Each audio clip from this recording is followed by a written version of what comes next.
This is the first of two parts on the story of Greenland, and how the island emerged from obscure historical settings to become center stage of world geostrategic tussle. Tussle especially ironic given that it has quite openly pitted members of the same military alliance, virtually one against the rest. America has made several attempts over the past 1.5 centuries to acquire the island. The first on record was in 1867 under President Andrew Johnson, when Secretary of State William Seward also wanted Iceland. So many among us never knew anything about the contours or even location of Greenland before all of this drama began to unfold. In fact, when I was much younger, I used to seriously ask myself why the name was Greenland. Was it because the place was virtually all green? Very much forested with a flush of greenery. More like what we observe when we behold the great Amazon rainforest, but perhaps even more so. I never truly got to properly wrap my head around the rationale for the name Greenland. Obviously, I never considered it seriously enough. Otherwise, I might have gotten around inquiring from those who would have appeared to know better. My friends, home or at school, older students, teachers, or even during geography lessons that I was a student of. At times, politics is not so bad, I reckon. And even global tensions often can offer many eye-openers to those who care.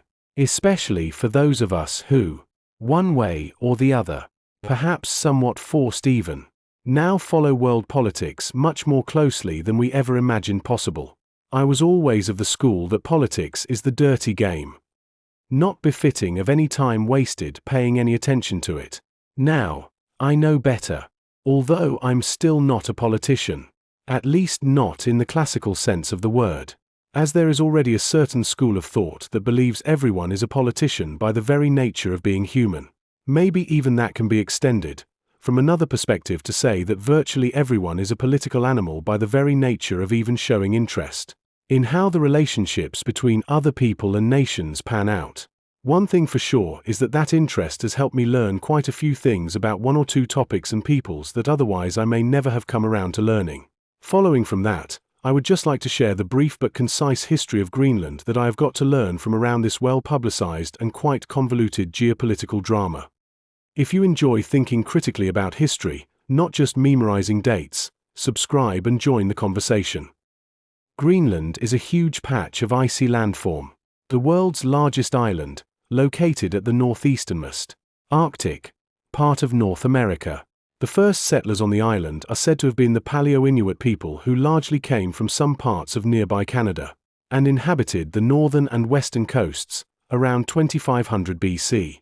Apart from those original settlers, there was another wave of settlement activity that happened when the ancient Vikings arrived, more than 3 millennia later, around the years 982 to 985 AD.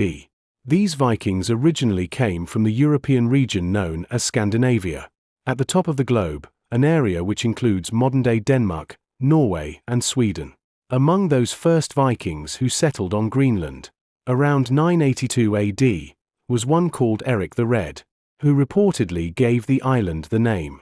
Eric's ancestors had generations before migrated from the region of Scandinavia onto Iceland. So, Eric the Red himself had actually migrated to Greenland from Iceland, not directly from Denmark, Norway, or Sweden. It was upon exile from Iceland that he had come to the discovery of Greenland. The communities he established there were Norse, as they all originated from the Nordic region, encompassing Scandinavia, the immediate territories around, with Iceland. According to history, those communities eventually accepted Norwegian sovereignty in 1261. More than a century later, Norway and Denmark were to be united under one ruler. Margaret I was a Danish princess who married the King of Norway in 1363. After her father died in 1375, Margaret had her young son, Olaf, elected King of Denmark, but ruled in his place.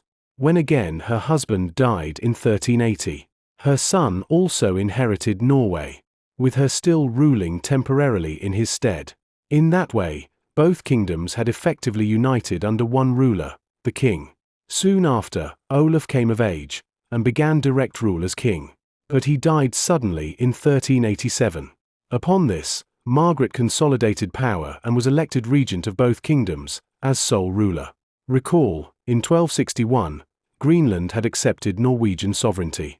So when by 1389, Denmark and Norway had become united under one ruler, incorporating all of their overseas territories, Greenland also came under that rule. The documented part of the arrangement came only in 1397 at the Congress which officially established the Kalmar Union, a union which not only brought together Denmark and Norway, but Sweden too, including all of their overseas territories, under one monarch. More than a century later, Sweden was to break out of the Union after separatists fought a war of liberation from Denmark. But Norway remained, with all her constituent territories. Separately, by the late 1400s, the Norse communities on Greenland had disappeared, and there was no active European ruler or colonial entity there. By then, it was just the indigenous Inuit units who were running their own disparate affairs. Yet Danish-Norwegian kings still claimed the territory. By the early 1700s, Danish missionaries and traders had re-established presence and trade there, and in 1775, Denmark declared it a colony. In 1814, disaster struck. As a consequence of siding with France during the Napoleonic Wars, Denmark was forced to cede Norway to Sweden through the Treaty of Kiel. Crucially, Greenland had been explicitly excluded from the arrangement, together with Iceland and the Faroe Islands. Thus, Greenland still remained Danish. Significantly, again, a quite spirited Norwegian attempt in the 1930s to contest Danish sovereignty over Greenland failed. In 1953, under the newly formulated Danish constitution, Greenland was officially transitioned from colony to a county of Denmark. In 1979, Greenland gained home rule, and in 2009, she acquired self-government, staying on as a unit of the Kingdom of Denmark and depending on her in matters of defense, foreign policy, and finance. In the second part of this series, we will discuss how the advent of the Second World War affected Greenland and further brought about more scrutiny and interest from the United States. If you learned something new today, subscribe for more, and let me know what you think in the comments section.